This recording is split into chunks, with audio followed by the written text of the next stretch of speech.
Diz assim a palavra de Deus: princípio do Evangelho de Jesus Cristo, Filho de Deus, conforme está escrito na profecia de Isaías: eis aí envio diante da tua face o meu mensageiro, o qual preparará o teu caminho. Vós o que clama no deserto, preparai o caminho do Senhor, endireitai as suas veredas. Apareceu João Batista no deserto, pregando o batismo de arrependimento para a remissão de pecados. Saíam a ter com ele toda a província da Judéia e todos os habitantes de Jerusalém, e confessando os seus pecados eram batizados por ele no Rio Jordão. As vestes de João eram feitas de pelo de camelo. Ele trazia um cinto de couro e se alimentava de gafanhotos e mel silvestre.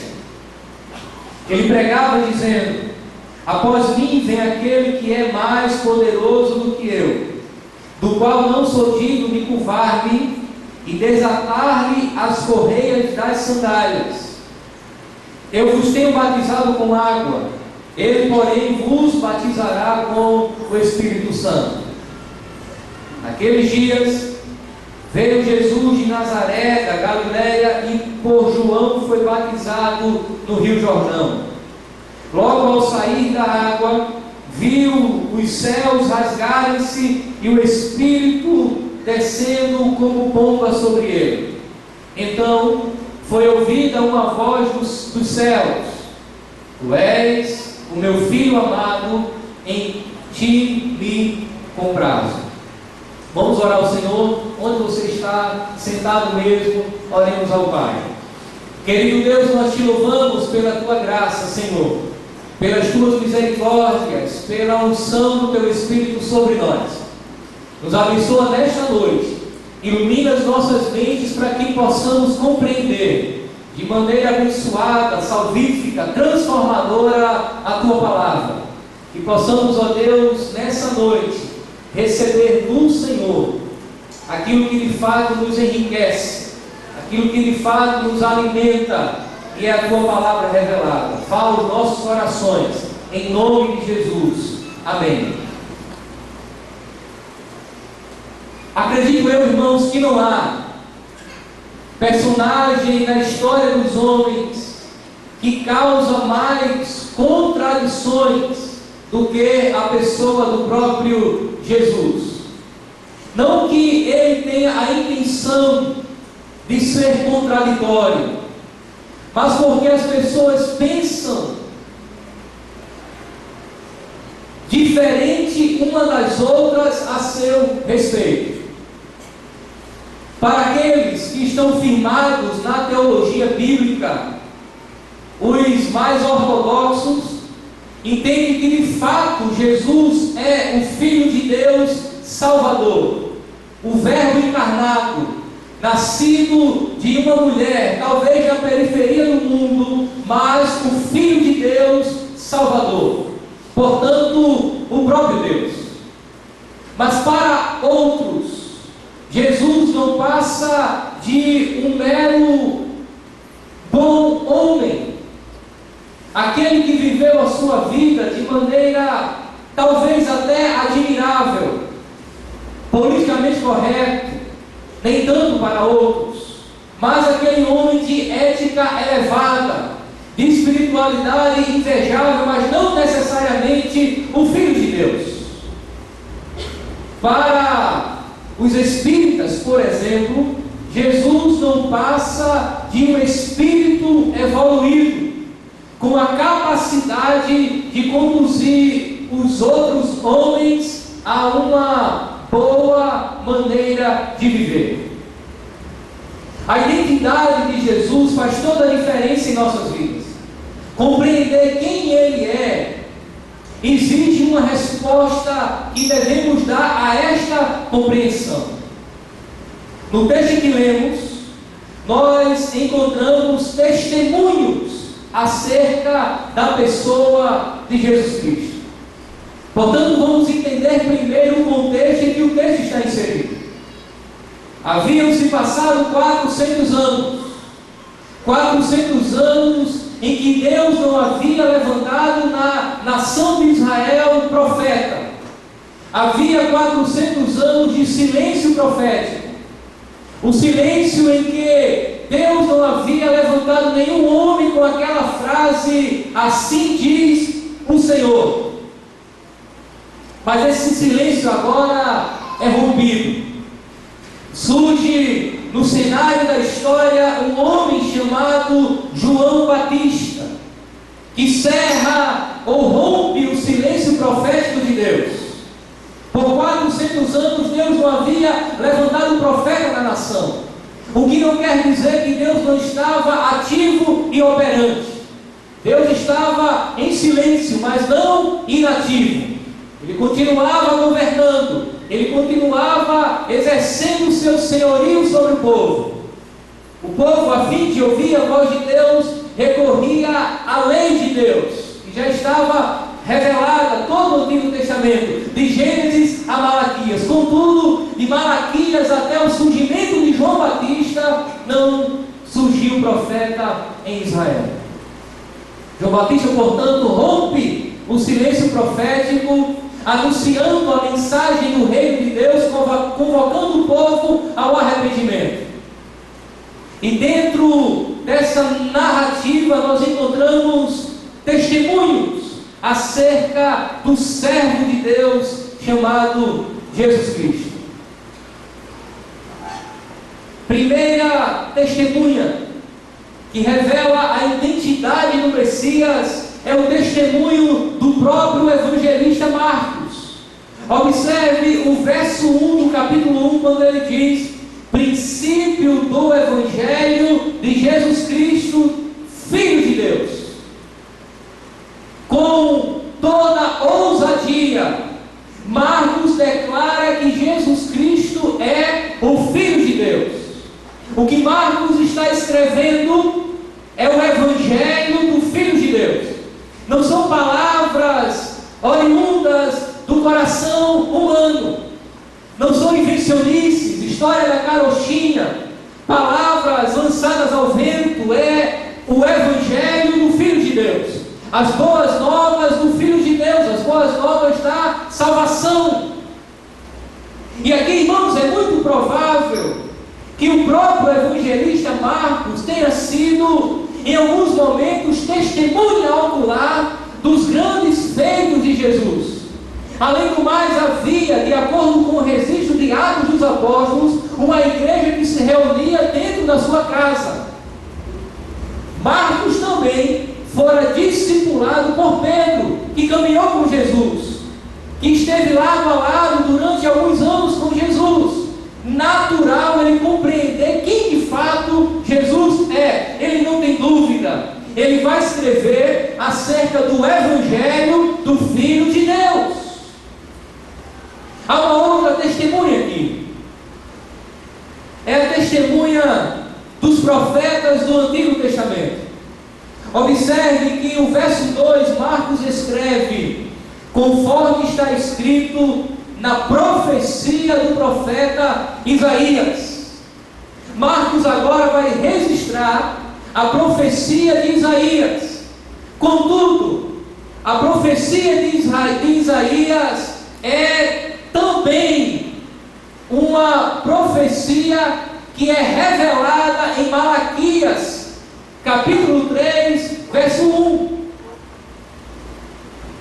Marcos compreende que os profetas do Antigo Testamento falavam acerca do Filho de Deus, revelava a identidade do Messias, daquele que viria para salvar pecadores, resgatando suas vidas da sequidão espiritual e trazendo para a maravilhosa graça de Deus. Os profetas testemunhavam.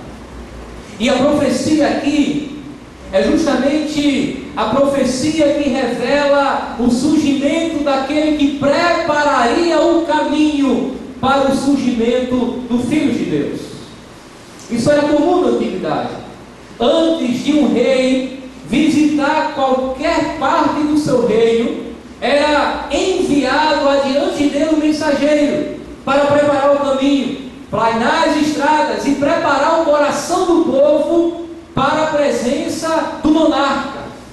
Portanto, tanto a profecia de Isaías quanto a de Malaquias são lidas aqui no texto de Marcos para falar que João Batista é o mensageiro que prepara o caminho para o servo de Deus, o Filho de Deus, Jesus Cristo. Os profetas testemunharam. Portanto, irmãos, não há dúvida, não há por que duvidar ou crer em outra pessoa ou acreditar a Jesus Cristo qualidades inferiores ao Filho de Deus, porque os profetas do Antigo Testamento testemunharam que Ele é o Filho de Deus. Mas há aqui uma terceira testemunha, que é o próprio João Batista. Observe os versos de 4 a 8. Apareceu João no deserto pregando batismo de arrependimento para a remissão de pecados. Saíram a ter com ele toda a província da Judéia, e todos os habitantes de Jerusalém confessavam os seus pecados e eram por ele batizados no Rio Jordão. As suas vestes, ou as vestes de João, eram feitas de pelos de camelo. Ele trazia um cinto de couro e se alimentava de gafanhotos e mel silvestre, e pregava dizendo: após mim vem aquele que é mais poderoso do que eu, do qual não sou digno de curvar-me, desatar-lhe as correias das sandálias. Eu vos batizo com água, ele, porém, vos batizará com o Espírito Santo. João Batista está testemunhando acerca daquele que vem. João Batista chama o povo, convoca o povo para o deserto. E ali no deserto batizava todo aquele que arrependia-se do seu pecado. Aquele lugar geográfico, irmãos, pode ser também compreendido como sendo um significado espiritual da sequidão que havia no coração daquelas pessoas que se aproximavam de João a fim de serem batizadas, arrependendo-se do seu pecado, crendo naquele que viria. É interessante aqui, porque João Batista não está batizando em seu nome. João Batista não está batizando a fim de formar uma comunidade para si. João Batista testemunha acerca de alguém que é mais poderoso do que ele, que se aproxima. João Batista batiza para aqueles novos batizandos aguardem aquele que é mais poderoso do que ele. Se havia algo na compreensão de João Batista, era que ele não era o Messias. Ele sabia muito bem a finalidade do seu ministério, motivo do qual ele aponta para Jesus. Ele diz que aquele que vem depois dele é mais poderoso do que ele. À luz do Evangelho de João, João Batista diz: importa que ele cresça e eu diminua. Essa era a finalidade do seu ministério. Era testemunhar acerca do Filho de Deus e levar pessoas a crer nele. É essa, irmãos, a finalidade de todo pregador do Evangelho. É essa a finalidade de todo crente que prega o Evangelho. É fazer com que as pessoas se tornem discípulos do Filho de Deus. É fazer com que as pessoas compreendam quem é Jesus e se apresentem diante dele com disposição de arrependimento em seus corações. Ninguém deve pregar o Evangelho para formar discípulos seus. Todos devem pregar o Evangelho para formar discípulos de Jesus Cristo, o Filho de Deus. Mas há aqui uma última testemunha no texto revelado. Observe que os versos 9 a 11 revela que há um encontro da Santíssima Trindade. E esse encontro revela que Jesus é o Filho de Deus. Diz assim no verso 9: naqueles dias veio Jesus de Nazaré, da Galileia, e por João foi batizado no Rio Jordão. Logo ao sair da água, viu os céus rasgarem-se e o Espírito descendo como pomba sobre ele. Então foi ouvida uma voz dos céus: Tu és meu filho amado, em ti me comprazo. Em algumas versões tem: Tu és meu filho amado, em quem me agrado. O que é que acontece, irmãos? É que após Jesus ser batizado, ele sai das águas e o Espírito de Deus vem sobre ele. Em seguida, o próprio Pai brada dos céus e diz: Este é o meu filho. Observe que o parágrafo está amarrado por essa verdade.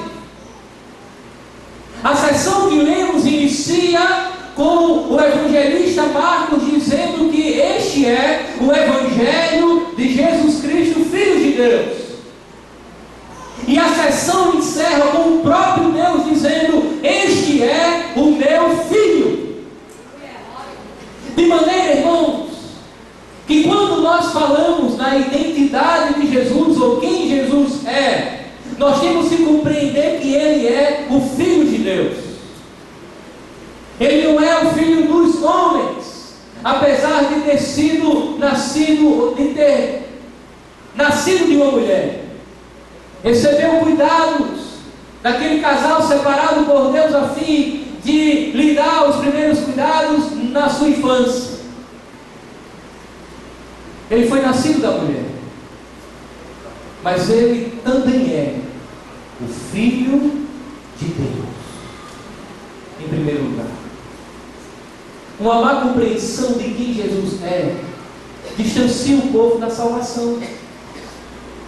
Jesus veio para salvar pessoas de corações arrependidos. Essa é a mensagem do Evangelho.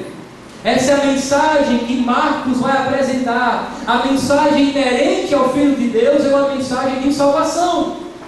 Jesus, ele cura enfermos, ele expulsa demônios, ele ressuscita mortos, ele acalma a tempestade, mas ele é aquele que perdoa pecados, o Filho de Deus que traz a salvação. Não há, irmãos, uma outra finalidade. Nós não encontraremos no texto bíblico nenhuma outra atribuição a Jesus a não ser salvar pecadores, revelando a sua glória, revelando a glória do Pai. A grande questão é que nós vivemos um evangelho por demais utilitarista, em que as pessoas querem conhecer a Jesus para receber algo da parte dele que não seja a salvação. Talvez a salvação dos seus problemas, talvez a salvação da situação financeira difícil, mas não necessariamente a salvação da alma pelo viés do arrependimento. Imagine uma pessoa aprisionada em cadeias perpétuas. Nunca sairá daquela prisão. Aquela cela é a sua morada por todos os dias da sua vida. E de repente alguém abre a janelinha da porta de segurança e diz: Seu João da Silva, tenho-lhe uma boa notícia. O Senhor foi premiado com uma bela casa à beira-mar. Aquilo não satisfará a sua alma porque ele está preso. Mas no outro dia alguém aparece ali, abre novamente aquela portinhola e novamente alegre diz: Seu João da Silva, tenho-lhe uma boa nova. O Senhor foi premiado com uma Ferrari e pode dirigir à vontade. Aquilo não satisfará a sua necessidade. No terceiro dia alguém bate novamente naquela porta, abre a portinhola de segurança e diz: Seu João da Silva, tenho-lhe uma boa nova. O Senhor foi promovido, receberá uma promoção no seu salário. Ele vai dizer: é? Agora imagine, no quarto dia alguém bate aquela porta, abre a portinhola e diz: Seu João da Silva, tenho-lhe uma boa nova. A sua dívida foi paga.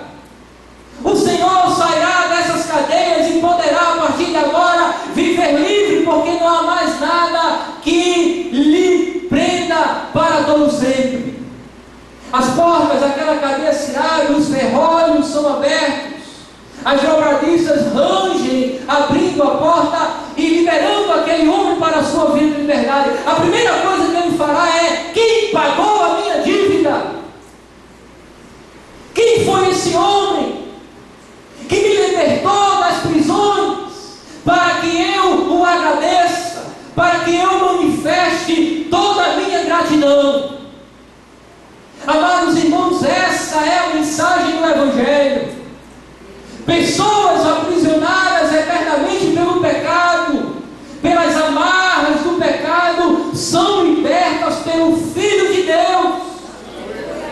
E não há uma outra atitude, uma outra motivação do coração, ou no coração daqueles que foram livres, a não ser adorar aquele que lhe deu a salvação. Servir o Filho de Deus. Agora a pergunta é: o conhecimento da identidade de Jesus deve me conduzir a que resposta? À luz do texto, a resposta é uma resposta de arrependimento. Observe novamente o verso 4. Apareceu João Batista no deserto, pregando o batismo de arrependimento para a remissão de pecados. Observe agora um pouco mais à frente o verso 14 e 15. Depois de João ter sido preso, foi Jesus para a Galileia pregando o Evangelho de Deus, dizendo: o tempo está cumprido e o reino de Deus está próximo. Arrependei-vos e crede no Evangelho.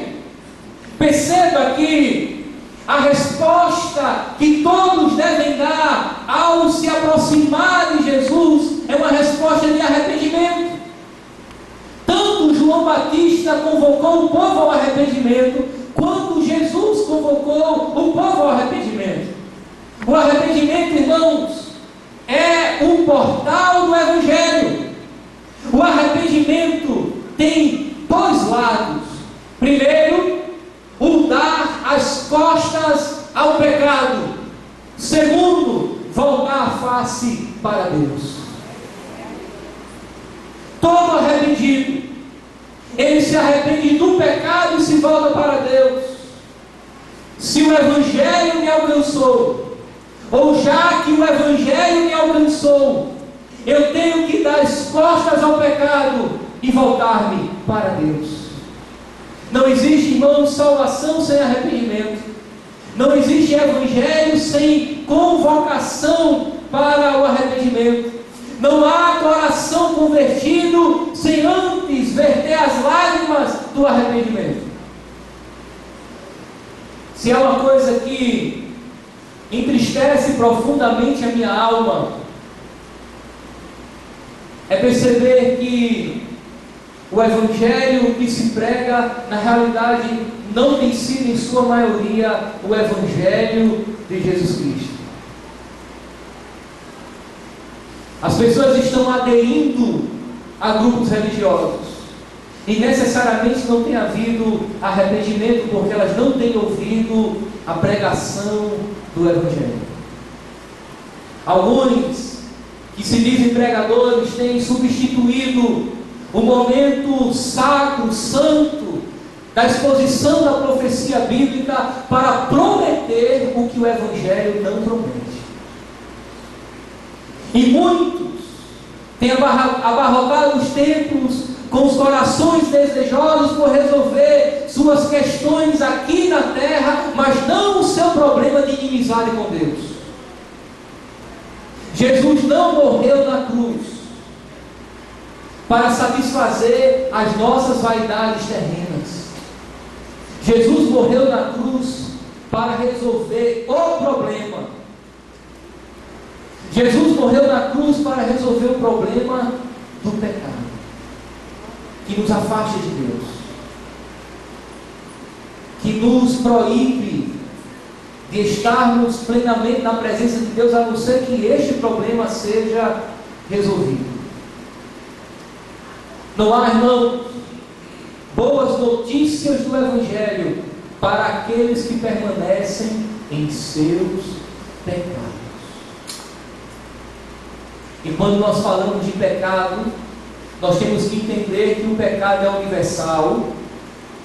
Por isso que o apóstolo Paulo diz que todos pecaram e estão destituídos da glória de Deus. Quando nós falamos de pecado, nós temos que entender que o pecado, ele tem um caráter original. Todos já nascem nesta condição. Ninguém nasce livre disso. Todos nós nascemos contaminados em uma condição de pecado, em uma disposição à prática de pecado, e não há ninguém que fuja à regra.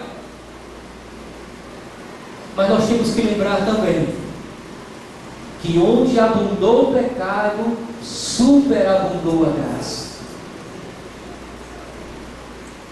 Que a cada rio de pecado há sempre um oceano de graça para nos chamar para os braços do Pai. E essa graça, irmãos, é revelada na cruz. Essa graça é revelada em Jesus Cristo, Filho de Deus.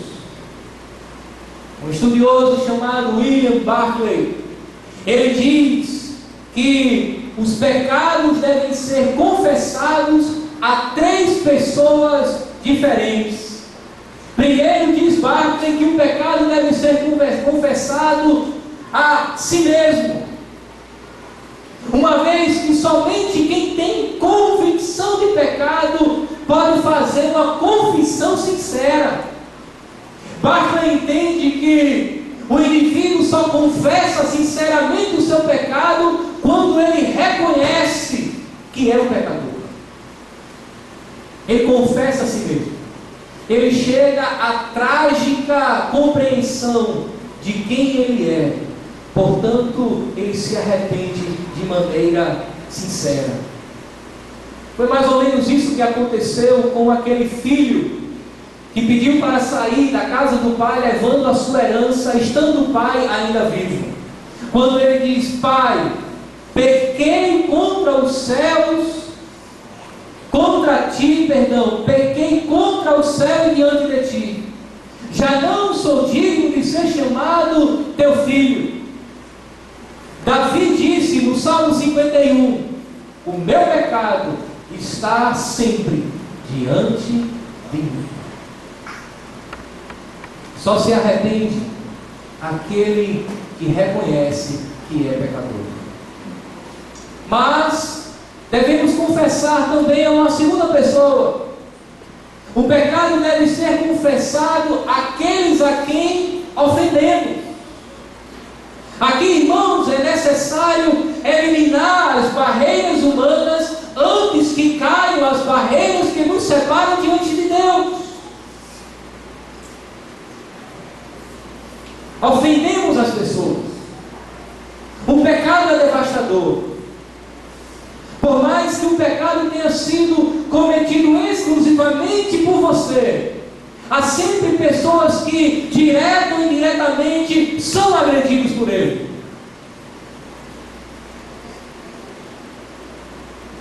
Há uma terceira pessoa, e com certeza mais importante: o pecado deve ser confessado a Deus. E aqui, irmãos, eu compreendo que o fim do orgulho é o princípio do perdão. Às vezes nós não nos arrependemos porque somos orgulhosos demais. Achamos que não temos nada do que nos arrepender diante de Deus.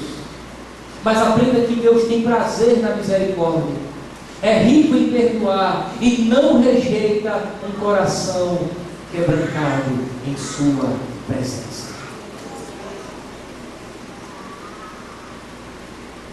Eu gosto de lembrar da experiência de salvação do apóstolo Paulo.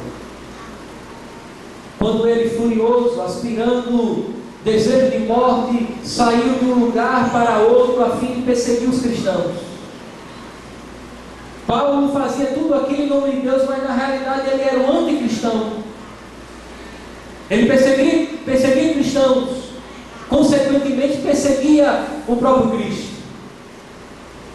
Mas a caminho de Damasco, Jesus se revela a ele, leva-o ao chão. E quando ele se levanta, ele se levantou com uma vida totalmente diferente.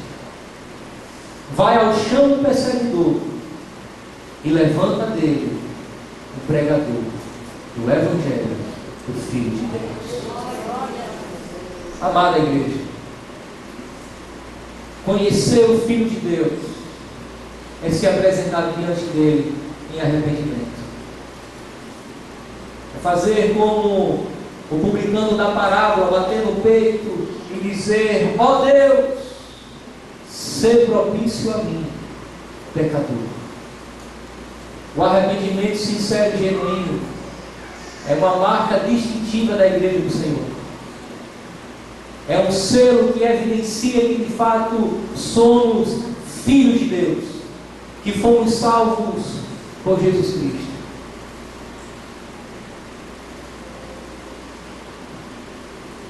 Nos aproximar do Filho de Deus nos humilha,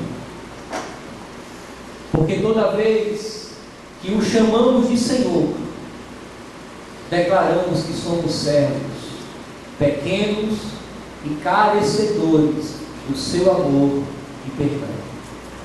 Portanto, irmãos, vivamos para a glória do Filho de Deus, preguemos para a glória do Filho de Deus e nos arrependamos para a glória do Filho de Deus, eternamente. Amém e amém.